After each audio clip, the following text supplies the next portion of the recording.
Welcome back, guys. I hope that you saw the last two parts of this chapter. This is the third part, and in this part and in the previous part, I have completed exercise 2.1.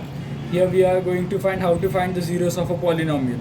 So first of all, let's take an example like p of x is equal to 5x square cube minus 2x square plus 3x minus 1. Now let's see how to find the values of p of x.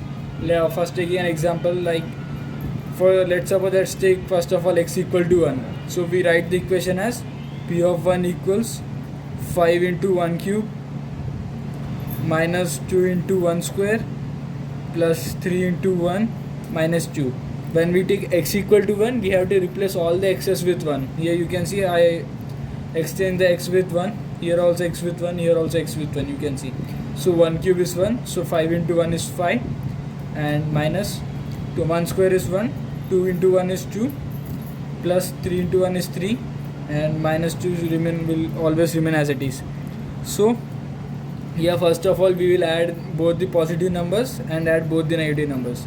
So 5 plus 3 is 8 and minus 2 will be minus 4.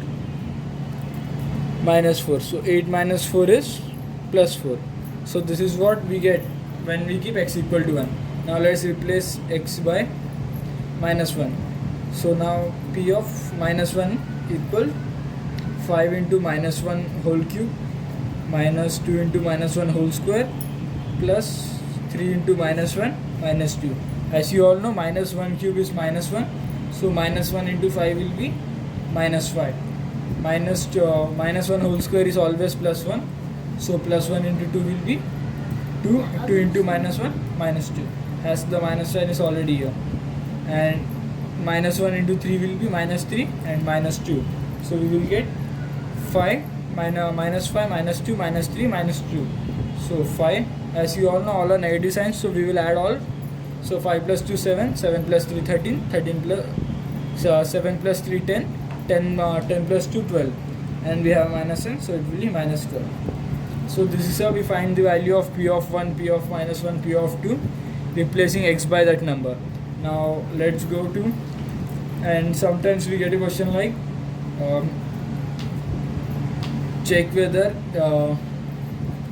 now for example, let's take an example. We have to find the value of the following equation. Like now let's take p of y equals 3y cube minus 4y plus under root 11 at y equal to 2. At y equal to 2, we have to find the value of this equation. As you can see here, there is under root quantity, but it is a constant number, so it will not matter for us a lot.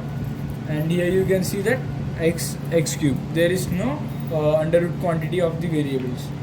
Now let's put the value of y equals 2. So equation will be p of 2 equals 3 into 2 cube minus 4 into 2 square 2 plus under root 11. So 2 cube is 8 and 8 3s are 24 minus 4 2s are 8 plus under root 11.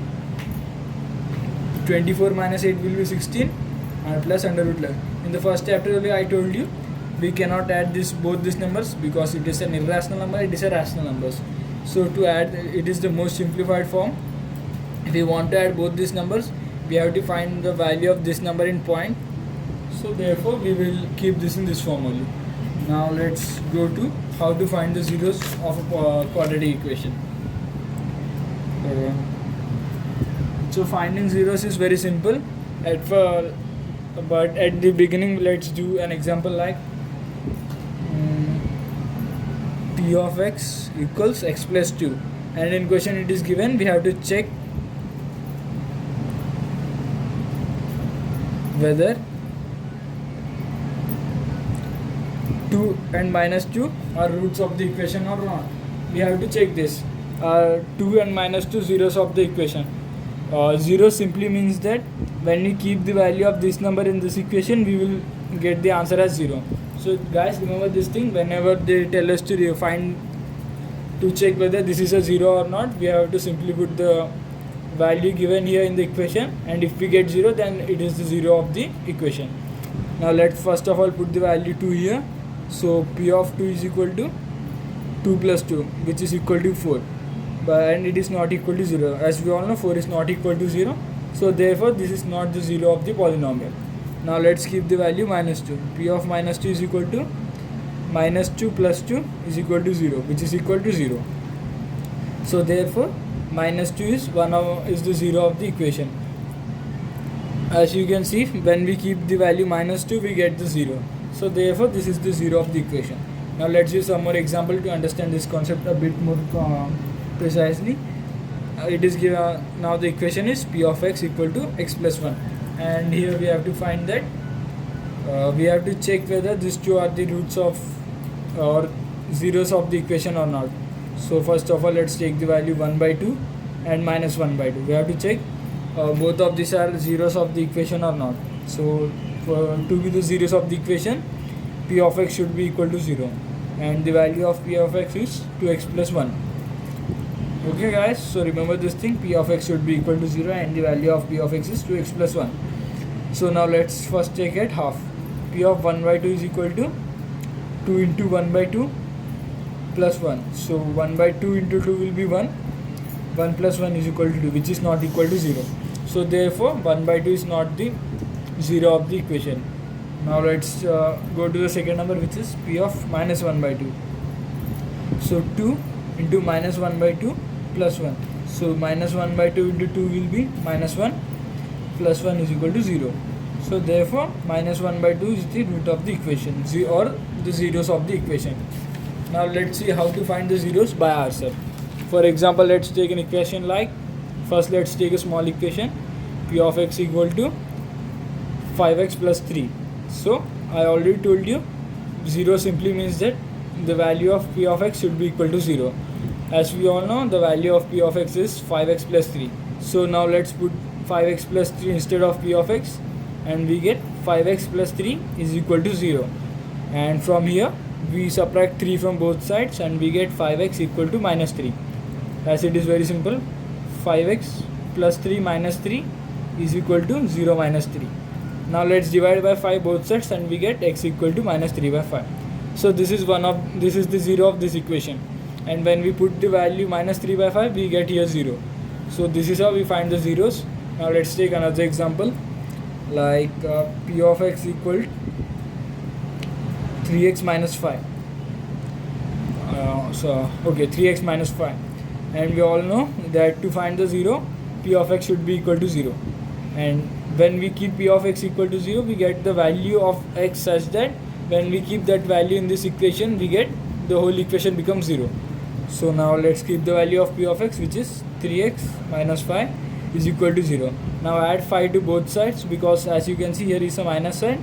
So when we add plus 5, this and this will get cancelled. So 3x minus 5 plus 5 is equal to 0 plus 5. And from here 3x is equal to plus 5. And now we divide by 3 both sides, we get x equal to 5 by 3. So this was very simple. Now let's take another example. So guys, just keep on practicing this and you will be better in this. The third will be P of x is equal to x square minus 4. So now let's take an example like this. So as we all know, to find the zeros, P of x should be equal to 0, and P of x should be equal to 0. So here we put the value of P of x, which is x square minus 4 is equal to 0. Let's add 4 both sides so that we get x square minus 4 plus 4 is equal to 0 plus 4. And from here x square is equal to plus 4. And here you can see that x has a power 2. So now we will under root both sides. And now as you can see here that here is x square. So now to find the value of x, we add under root to both sides. It will be under root x square is equal to under root 4. So under root x square is x and under root 4 will be plus minus 2. As you know, minus 2 into minus 2 is also 4 and 2 into 2 is also 4. So therefore the value of x is plus minus 2. And when we have quadratic equation or to the power 2, we get two answers, plus minus 2. So guys, that's all for today.